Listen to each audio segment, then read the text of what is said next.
මේ 58 වන සේනාංකය අත්පත් කරගත් පුදුකුඩු ඉරිප්පු බටහිර ප්‍රදේශයයි මේ. මේ සමගම LTT තවදුරටත් කොටු වී සිටින අතර දැන් LTT රැඳී සිටින භූමිය වර්ග කිලෝමීටර් 138කට සීමා වෙලා. 58 වන සේනාංකය පුදුකුඩු ඉරිප්පු මුහුණත් ප්‍රදේශයට ඍජුවම ගමන් කරන අතර 53 සහ 57 සේනාංක දකුණු ප්‍රදේශයෙන් පුදුකුඩු ඉරිප්පු වට කරලා. කාර්ය සාධක සේනාංකද බලය තහවුරු කර ගැනීමේ ක්‍රියාන්විතයට එක්ව සිටිනවා. පුදුකුඩු ඉරිප්පු බටහිර ප්‍රදේශය අත්පත් කර ගැනීමේදී 58 වන සේනාංකයේ එල්ල කළ ප්‍රහාර වලින් මරමුවටපත් වූ පපා කිලෝ නැමැති සංකේත නාමයෙන් හඳුන්වන LTTE නායකයා ඇතුළු 16 දෙනෙකුගේ මලසිරුරු LTTE අතහැර දමා ගොස් තිබියදී හමුදාව සොයාගත්තා. සාමාන්‍ය ජනතාව රැඳී සිටි කූඩාරම් ආශ්‍රිතව යුද අගල් හා බංකර සකස් කොට LTTE සමාජිකයන් හමුදාවට ප්‍රහාර එල්ල කළා. මෙහි සිටි සාමාන්‍ය ජනතාව රතකුරුස කමිටුව මගින් චලේ වෙරළ තීරයට රැගෙන යාමෙන් පසුව හමුදාව උපක්‍රමශීලී ලෙස ක්‍රියාන්විතය දියත් කළා. හමුදා ප්‍රහාර වලින් මරමුවටපත් වූ LTTE සමාජිකයන් යුද අගල් තුලම ගිනි අවි සමග වැටි සිටිනු දැකගත හැකියි. මලසිරුරු සමග හමු වූ ගිනි අවි වලට අමතරව තුවාල ලැබ පලා ගිය ත්‍රස්තවාදීන් අතහැර දමා ගිය අවි ආයුධ හා පණිවිඩ හුවමාරු යන්ත්‍රද හමුදාව සොයාගත්තා. පුදුකුඩු ඉරිප්පු බටහිර ප්‍රදේශයේ රැඳී සිටි LTTE සමාජිකයන්ට දැඩි හානි සිදු වූ බව අතහැර දමා ගොස් තිබූ පණිවිඩ හුවමාරු යන්ත්‍රවලට සමන් දීමෙන් පැහැදිලි වෙනවා. අප එම ස්ථානයට යන අවස්ථාව වන විටද පණිවිඩ හුවමාරු යන්ත්‍ර ක්‍රියාත්මකවයි පැවතියේ. පලාගිය සමාජිකයන් සොයාගත නොහැකිව LTTE ඉහළ නායකයන් අතරමංව සිටිනු පණිවිඩ හුවමාරු මගින් සනාථ වුණා. කතා කරලා අහලා මොකද මේ කොහෙද ඉන්නේ මොනවද කියලා.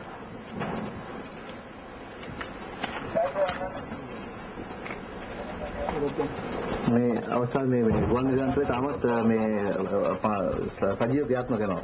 සජීව ක්‍රියාත්මක වෙනවා. මෙතන මෙයාගේ මේ ටීම් මෙතන ලීඩර් කෙනෙක් ඉඳලා තියෙනවා. නමුත් මේගොල්ලන්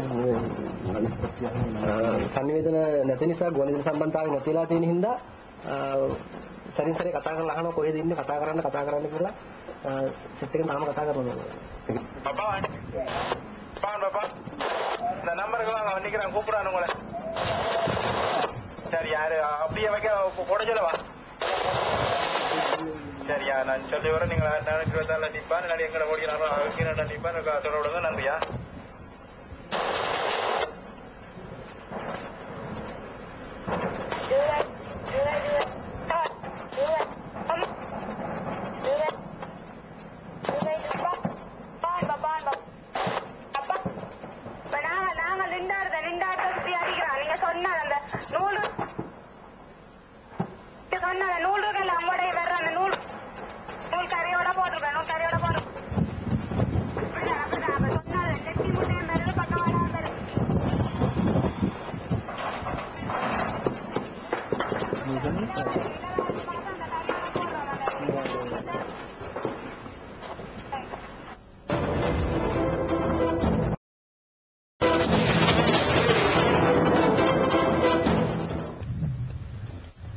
යුද හමුදා ඉතිහාසයේ ප්‍රථම වතාවට LTTE ග්‍රහණයෙන් මතු පිටට නොපෙනී දිය යටින් ගමන් කළ හැකි යතුරු පැදි හෙවත් අන්ඩර්වෝටර් ස්කූටර් දෙකක් අද සොයාගනු ලැබුවා. වන්නේ මේ නිරත 58 වන සේනාංකය මූදු කොටින්ගේ උපකරණ තොගයක් සමග මෙම අන්ඩර්වෝටර් ස්කූටර් සොයාගනු ලැබුවේ පුදුකුඩු ඉරිප්පු ප්‍රදේශයේ LTTE විසින් සංගමා තිබියදී. සී ටයිගර්ස්ලට මේ මම හිතන්නේ ඕනේ නැවකට හරි එකකට සොසයිටි මිෂන් එකකට යන්න පුළුවන්. ඔක්සිජන් එතකොට මේ ජගත් අරන් දාගෙන මේකේ යන්න පුළුවන්. හොඳට වෙල් ට්‍රේන් සී ටයිගර්ස්ලා තමයි පාවිච්චි කරන්නේ. දිය යටින් මතු පිට නොපෙනී ගමන් කළ හැකි මෙම යතුරු පැදී මරාගෙන මැරෙන ප්‍රහාරයකට පමණක් නොව දිය යටින් පිරිස් ක්‍රියාන්විතයකට ප්‍රවහණය කිරීමට මෙන්ම කිසියම් පුද්ගලයෙකුට නාවික රැකවරණ වලට නොපෙනී පැන යාමටද භාවිත කළ හැකියි. පුදුකුඩු ඉරිප්පුහි කොට වී සිටින වේලුපිල්ලේ ප්‍රභාකරන්ට පැන යාමට තිබූ අවසන් විකල්පය මෙය විය හැකියි.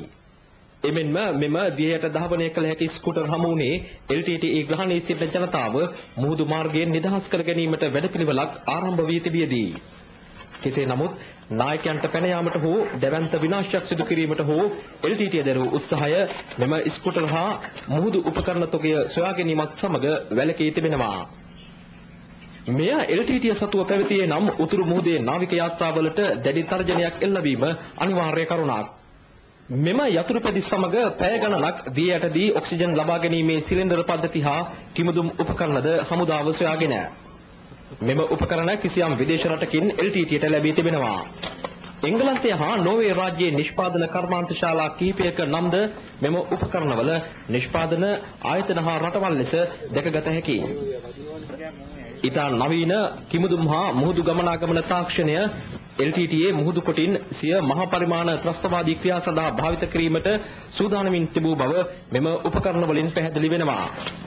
මෙම උපකරණ තුගය හමු පුදුකුඩු ඉරුප්පුහි ආරු ප්‍රදේශය රැක ගැනීමට LTTය උපරිම ශක්තිය යොදා තිබුණා. LTTE මුහුදු කොටින් සතුව තිබූ අවසන් විකල්පය රැක ගැනීම එහි අරමුණ විය හැකි බවයි 58 වන ශ්‍රී ලංකාධිපති බ්‍රිගේඩියර් ශවේන්ද්‍ර සිල්වා පවසන්නේ. මෙම ස්කූටර් සමග හමු සිසු මුහුදු උපකරණ අතර විවිධ ප්‍රමාණවල ඔක්සිජන් සිලින්ඩර්, ජලය යටට ආලෝකය ලබා දිය හැකි විදුලි බුබුලු හා අධිබලතී පුපුරන ද්‍රව්‍ය ඇතුළත් බහලුම් රසක් දෙවෙනවා. මහා පරිමාණ නෞකා 50ක් පමණ විනාශ කිරීමට ප්‍රමාණවත් පුපුරන ද්‍රව්‍ය මෙහි ඇතුළත්.